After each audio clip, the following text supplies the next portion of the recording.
सिया राम जय राम जय जय राम। सिया राम जय राम जय जय राम। रघुनंदन जय जय सिया राम।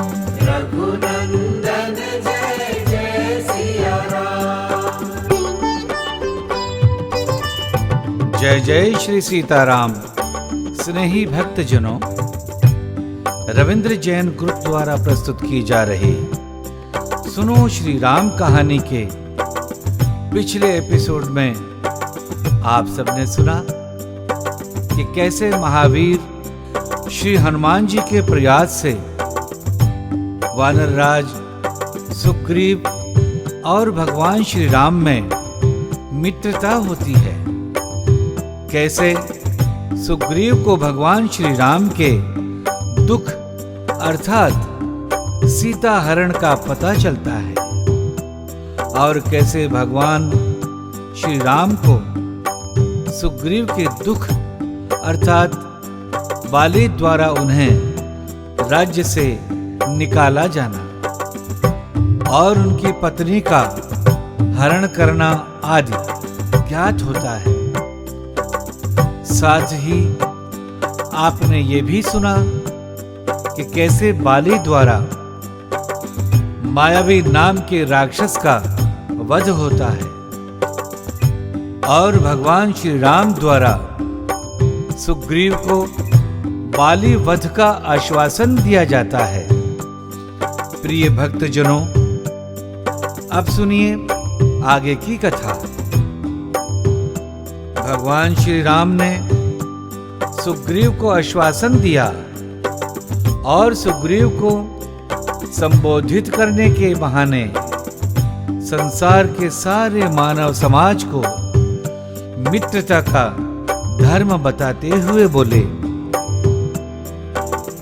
जेन मित्र दुख हो ही दुखारी, तिन्हि बिलोकत पातक भारी। कुपथ निवारी सुपंथ चलावा, गुण प्रगटे अब गुण ही दुरावा।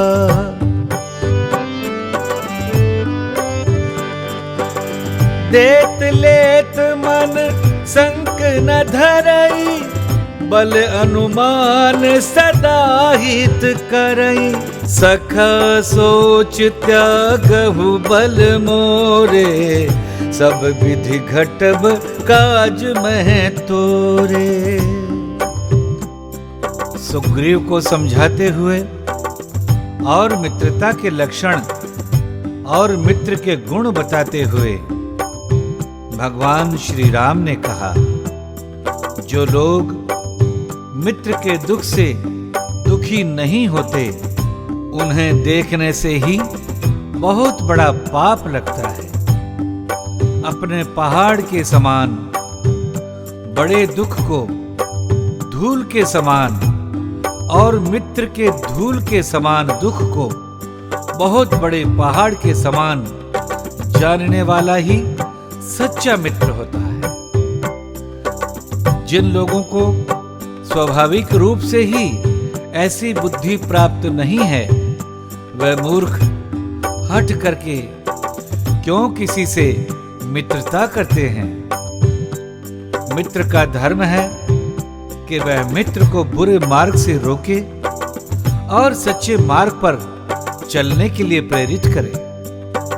मित्र का धर्म है कि वह मित्र के गुणों को प्रकट करे, सबसे कहे और दुर्गुणों को, अवगुणों को, बुराइयों को सबसे छुपा कर रखे।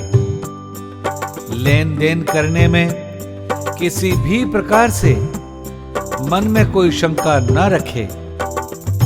अपने सामर्थ्य के अनुसार सदैव मित्र का हित करता रहे। दुख के समय, विपत्ति के समय तो सदैव 100 गुना स्नेह करे, मित्रता निभाए। वेद कहते हैं कि उत्तम मित्रों के यही लक्षण हैं।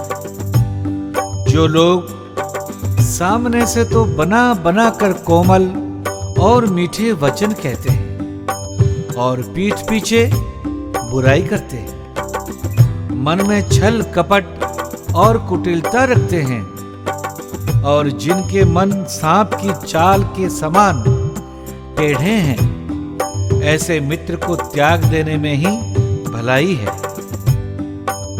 मूर्ख सेवक, कंजूस राजा, चरित्रहीन स्त्री और छल कपट करने वाला मित्र, ये चारों शूल के समान पीड़ा देने वाले हैं।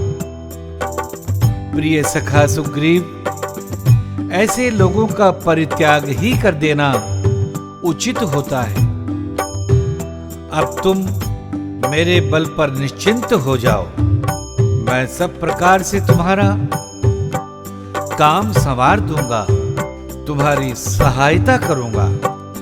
भगवान श्री राम के ये वचन सुनकर सुग्रीव ने कहा, हे रघुवीर, सुनिए, बाली बहुत ही अधिक बलवान है और बहुत अधिक रणधीर है। उसको मारना इतना आसान नहीं है भगवान। यद्यपि भगवान श्री राम के बल, पौरुष और स्वभाव को जानकर सुग्रीव के मन में भगवान श्री राम पर विश्वास बहुत प्रबल हो गया था। तथापि बाली के बल, पराक्रम और स्वभाव को याद करके सुग्रीव का भय कम नहीं हो रहा था। उनकी चिंता दूर नहीं हो रही थी। उन्होंने बाली के बल का बखान करते हुए श्री राम जी से कहा, भगवान, बाली सूर्योदय के पहले ही पश्चिमी समुद्र से पूर्व समुद्र तक और दक्षिण समुद्र से उत्तर समुद्र तक घूम आता है, फिर भी वह थकता नहीं है। पराक्रमी बाली पर्वतों की चोटियों पर चढ़कर बड़े बड़े शिखरों को बलपूर्वक उठा लेता है और उसको उछालकर फिर उन्हें हाथों से थाम लेता है। वनों में नाना प्रकार के जो बहुत से मजबूत वृक्ष हैं, उन्हें अपने बल को प्रकट करते हुए बाली ने हठपूर्वक तोड़ डाला है। बहुत पहले की बात है, यहाँ एक दुंदुभी नाम का असुर रहता था, जो भैंसे के रूप में दिखाई देता था। वह ऊंचाई में कैलाश पर्वत के समान जान पड़ता था। पराक्रमी दुंदुभी अपने शरीर में 1000 हाथियों का बल रखता था। बल के घमंड में भरा हुआ वह विशाल काय दुष्ट आत्मा दानव अपने मिले हुए वरदान से मोहित होकर समुद्र के पास गया और उससे कहा कि मुझे अपने साथ युद्ध का अवसर दो। समुद्र ने उसे कहा, हे वीर, मैं तुम्हें युद्ध का अवसर नहीं दे सकता। जो तुम्हें युद्ध प्रदान करेगा उसका नाम बताता हूं, तुम उससे जाकर लड़ो। समुद्र द्वारा प्रेरित वह दुंदुभी राक्षस हिमालय पर पहुंच गया, जहां हिमवान ने स्वयं प्रकट होकर उससे कहा, हे दुंदुभी, तुम मुझे कष्ट मत दो, मैं तुमसे युद्ध नहीं कर सकता। तुम्हारी बराबरी का इस समय एक ही योद्धा है, तुम उसके पास जाकर युद्ध करो। रघुनंदन, पर्वतराज हिमालय के ऐसा कहने पर वह दुंदुभी राक्षस भैंसे के रूप में ही हमारे नगर किष्किंधा में आया और उसने बाली को ललकारा। बाली ने उसकी चुनौती को स्वीकार किया और महल से निकलकर उससे युद्ध करते हुए उसके सींगों को पकड़कर उसे पृथ्वी पर दे मारा। उसके सारे शरीर से रक्त बहने लगा और बाली के शारीरिक दबाव से वह राक्षस दुंदुभी वहीं प्राणहीन हो गया। तब उसे बाली ने अपने दोनों हाथों से उठाकर साधारण सा बल लगाकर 1 योजन दूर फेंक दिया। बाली द्वारा फेंके गए उस राक्षस के मुख और शरीर से निकली हुई रक्त की बहुत सारी बूंदें हवा के साथ उड़कर मतंग मुनि के आश्रम पर जा पड़ी। यह देखकर मतंग मुनि क्रोधित हुए और इस विचार में पड़ गए कि यह कौन है जो यहाँ रक्त के छींटे डाल गया है। वह कौन है जिसने सहसा मेरे शरीर से रक्त का स्पर्श कर दिया। ऐसा कहकर मतंग मुनि आश्रम से बाहर निकले तो उन्होंने वह पर्वताकार भैंसा पृथ्वी पर प्राणहीन पड़ा देखा। उन्होंने अपने तपोबल से जान लिया कि यह एक वानर की करतूत है। उन्होंने इस भैंसे रूपी लाश को फेंकने वाले उस वानर के प्रति बड़ा भारी श्राप देते हुए कहा, जिसने रक्त के छींटे डालकर मेरे निवास स्थान इस वन को अपवित्र कर दिया है, वह आज से इस वन में प्रवेश न करे। यदि इसमें प्रवेश करेगा तो उसका प्राणांत हो जाएगा। इस असुर के शरीर को फेंककर जिसने भी मेरे आश्रम के वृक्षों को तोड़ा है, वह दुर्बुद्धि यदि मेरे आश्रम के चारों ओर पूरे 1 योजन तक की भूमि में पैर रखेगा तो अवश्य ही अपने प्राणों से हाथ धो बैठेगा। साथ ही मतंग मुनि ने यह भी कहा कि बाली से संबंध रखने वाले जितने भी वानर हैं, वे आज के आज यहां से चले जाएं, अन्यथा मैं अपने श्राप से उन सबको पत्थर बना दूंगा। मतंग मुनि का श्राप सुनकर सारे वानर वहां से भाग गए।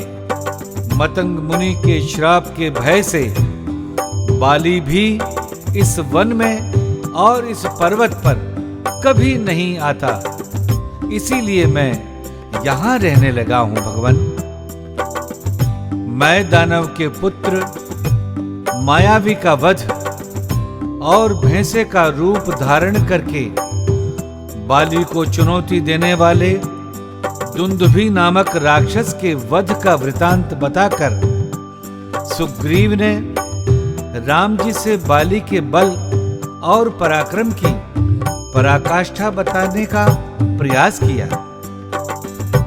साथ ही सुग्रीव ने राम जी को यह भी बताया कि इस वन में जो 7 बड़े विशाल शाल के वृक्ष हैं, बाली इन 7 वृक्षों को एक साथ हिलाकर उनके सारे पत्ते गिरा देता है।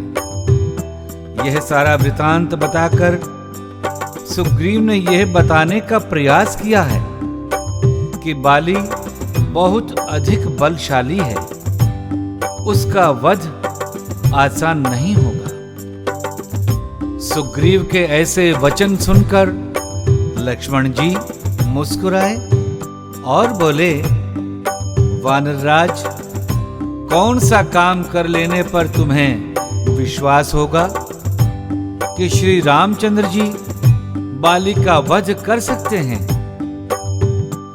इस पर सुग्रीव ने कहा, रघुनंदन, पूर्व काल में बाली ने शाल के 7 वृक्षों को कई बार बींध डाला है। अतः श्री रामचंद्र जी भी यदि इनमें से किसी एक वृक्ष को एक ही बाण से छेद डालेंगे तो इनका पराक्रम देखकर मुझे विश्वास हो जाएगा कि ये बाली का वध करेंगे। साथ ही यदि इस महिष रूपधारी दुंदुभी दानव की अस्थियों के इस समूह को एक ही पैर से उठाकर बलपूर्वक 200 धनुष की दूरी पर भी फेंक देंगे तो मैं यह मान लूंगा कि उनके हाथ से बाली का वध हो सकता है। हे रघुनंदन, मैं बाली के पराक्रम को जानता हूं, क्योंकि उसका पराक्रम मैंने इन आंखों से प्रत्यक्ष देखा है। परंतु समर भूमि में आपका पराक्रम मैंने अभी तक प्रत्यक्ष नहीं देखा है। हे प्रभु श्री राम, मैं बाली से आपकी तुलना नहीं कर रहा हूं, न ही आपको किसी प्रकार का भय दिखा रहा हूं और न ही आपका अपमान कर रहा हूं। बाली के भयानक कर्मों ने ही मेरे मन में यह कायरता उत्पन्न कर दी है।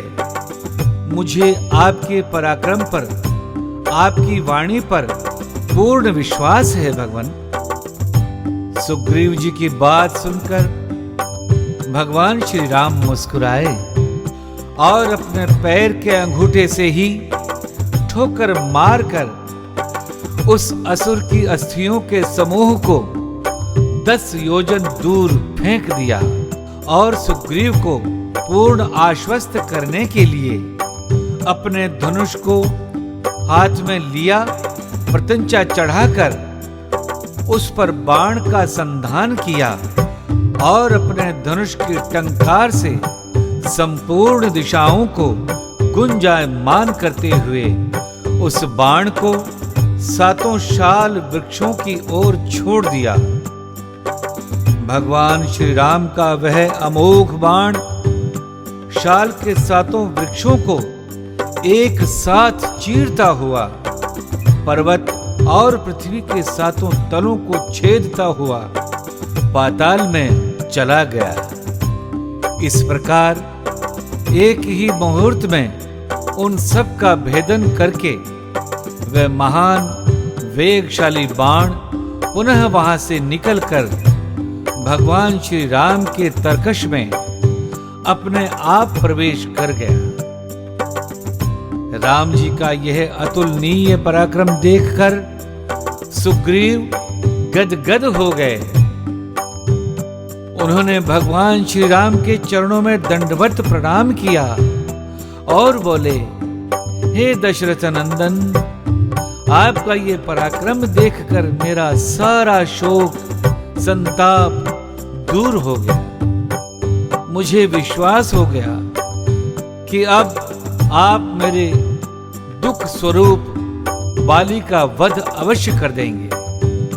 प्रिय राम कथा रसिकों, भगवान श्री राम की इन अद्भुत लीलाओं को सरस्वती पुत्र रविंद्र जैन जी ने स्वरचित रविंद्र रामायण में बड़ी सरलता के साथ लिखा है, जिसका यह प्रसंग आप सबको भी सुनना चाहिए।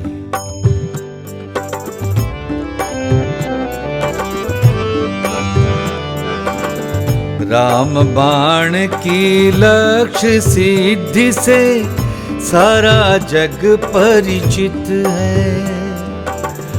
मेरे हाथों अन्यायी बाली का वध निश्चित है। मेरी वानर सुलभ चपलता शक्ति परीक्षा मांगे। 2 प्रमाण जिससे बाली वध में संदेह न लागे।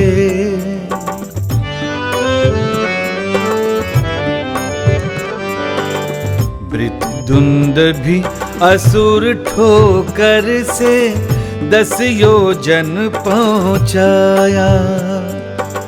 7 शाल के वृक्षों को एक बाण से बींध गिराया।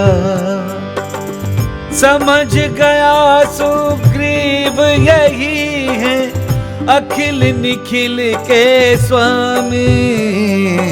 हो निश्चिंत चरण गह बोला राम नमामि नमामि। प्रिय भक्तजनों, सुनो श्री राम कहानी में आज की कथा यहीं तक। सुनो श्री राम कहानी के अगले एपिसोड में आप सुनेंगे कि कैसे भगवान श्री राम का आश्रय पाकर सुग्रीव बाली से युद्ध करने जाते हैं, कैसे भगवान बाली का वध करते हैं, भगवान श्री राम और बाली में क्या संवाद होता है। प्रिय भक्तजनों, भगवान श्री राम से जुड़ी इन कथाओं को सुनते रहने के लिए हमारे चैनल को सब्सक्राइब कर लें और हमारे साथ हमेशा की तरह सदैव जुड़े रहें। धन्यवाद। जय जय श्री सीताराम।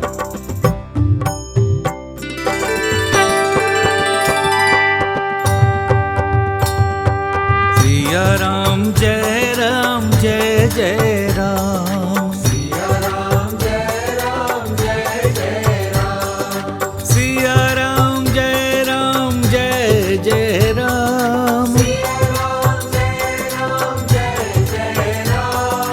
रघुनंदन जय जय सिया राम।